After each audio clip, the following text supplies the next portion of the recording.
여러분, 올해 쌀 풍년이 났습니다. 적어도 생산량이 27만 톤이 작년보다 더 늘은 거예요. 이렇게 되니까 27만 톤이나 늘어났잖아요. 이렇게 되니까 난리도 아닌 겁니다. 대선 후보들이 너도 나도 27만 톤 시장 격리시키겠다 이거예요. 시장에 내놓지 않겠다 이거예요. 그러면 지금의 쌀값을 유지한다는 이야기잖아요. 지금의 쌀값을. 저는 이게 맞나 싶어요. 자꾸 시장을 정치가 들어와서 완전히 왜곡을 시키고 있거든요. 이거 자칫 잘못하면요, 저는 물가 폭등이 올 수도 있다고 생각을 합니다. 왜냐고요? 여러분 이거 한번 보세요. 2021년도 연평균 쌀 도매 가격입니다. 57,248원이에요. 이 정도 가격이면요 5년새 최고치입니다. 5년새 최고치. 이게 적은 가격이 아닙니다. 굉장히 높은 가격이에요. 20kg에 57,248원이라는 건 진짜 높은 거예요. 이게 도매 가격이거든요. 도매 가격.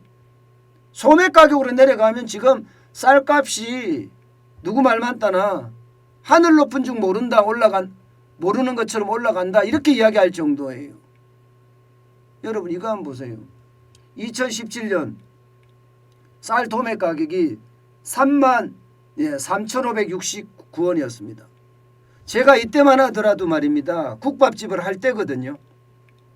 2017년, 18년, 19년 국밥집을 하면서 제가 쌀을 샀으니까요. 당시에 제가 시골에서 진짜 좋은 쌀을 45,000원에 20kg 하나를 샀습니다. 45,000원에. 당시에 말입니다. 지금요. 그 똑같은 쌀을 살라 그러면 85,000원까지 갑니다. 85,000원까지. 똑같은 쌀을 살라 그러면요. 가격이 엄청 올라간 거예요. 가격이. 그만큼 말입니다. 지금 가격이 거의 폭등 수준 아닌가요? 33,569원에서 57,248원. 거의 폭등 수준이잖아요. 2020년에서 2021년 지금 햅쌀이 나왔습니다. 햅쌀이 나왔는데도 57,248원입니다. 물가가 굉장히 많이 올라가고 있다는 거잖아요. 굉장히 많이 올라가고 있다는 거예요. 자, 이런 와중에 말입니다.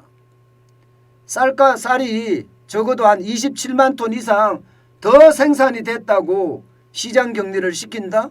그러면 가격은 어떻게 될까요? 가격은 저는 이거보다 더 올라간다고 생각합니다. 이거보다 더 올라간다고 생각해요. 이렇게 됐을 때 여러분, 밥상 물가는 어떻게 될까요? 밥상 물가는 무조건 올라갑니다. 쌀값이 올라가잖아요. 그러면 그 부수적인 반찬값이 다 올라가요. 반찬값만 올라가면 다행인 게요. 쌀값이 올라가면요, 공산품 가격도 다 올라가요. 이 쌀값이 사실은 밥상 물가의 기준점 역할을 하거든요. 정부는 쌀값이 기준점 역할을 안 한다 이거야. 왜냐하면 소비자 물가를 조사할 때 458개 품목을 조사를 하는데 쌀값에 부여한 가중치는 0.55%밖에 안 된다. 그렇기 때문에 물가에 영향이 없다 이렇게 이야기하잖아요. 천만에요. 이건 시장을 모르는 이야기예요.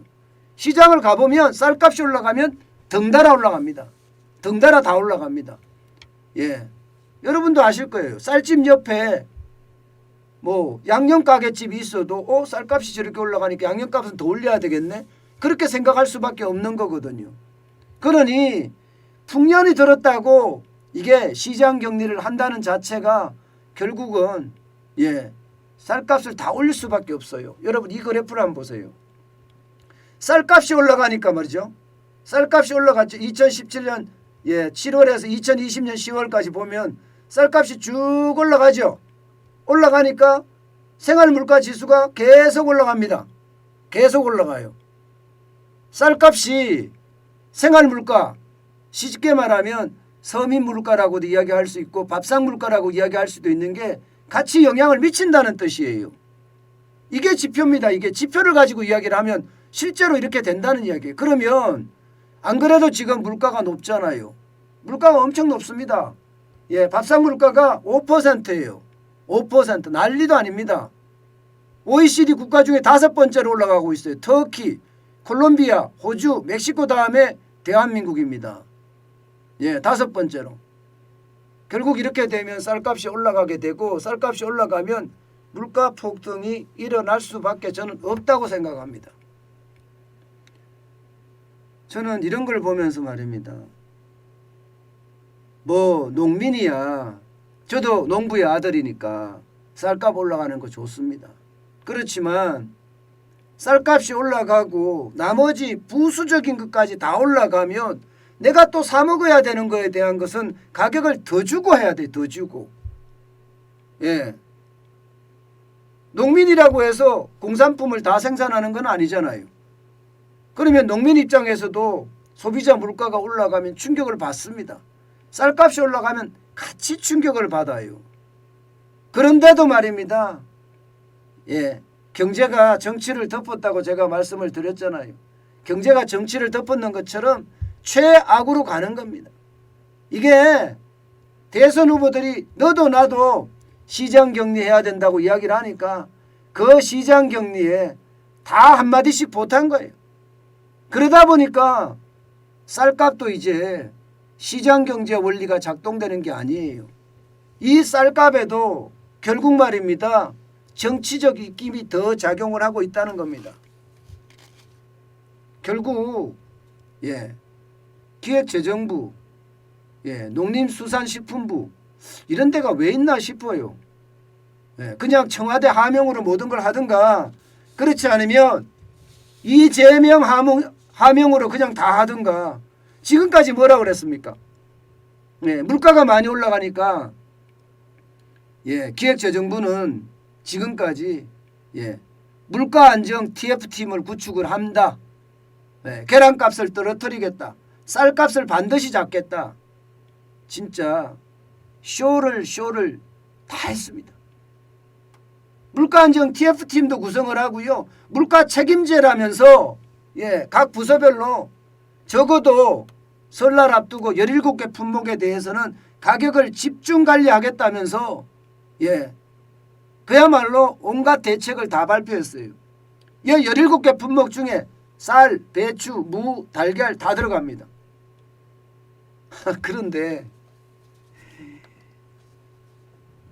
20만 톤을 시장 격리했다. 나머지 7만 톤은 물가가 쌀값이 오르는 걸 안 오르는가 보면서 대처를 하겠다 이렇게 이야기를 하는데 참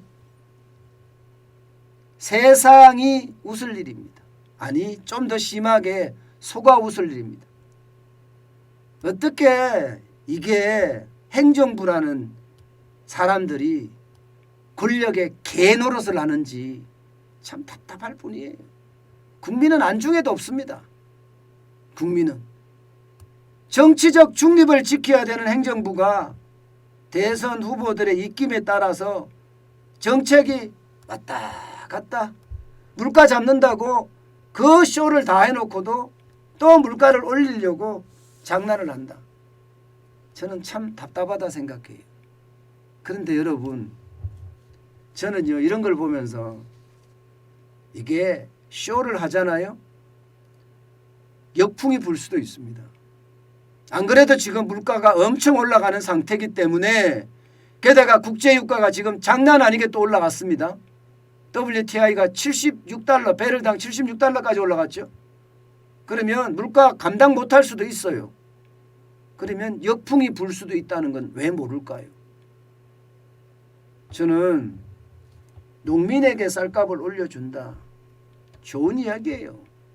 농사 짓는 사람들에게 저도 농부의 아들이니까 저는 반대하지 않는다니까요.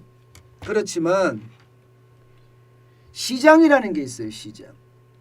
항상 시장은 존중해야 되는 거예요. 존중받아야 되고.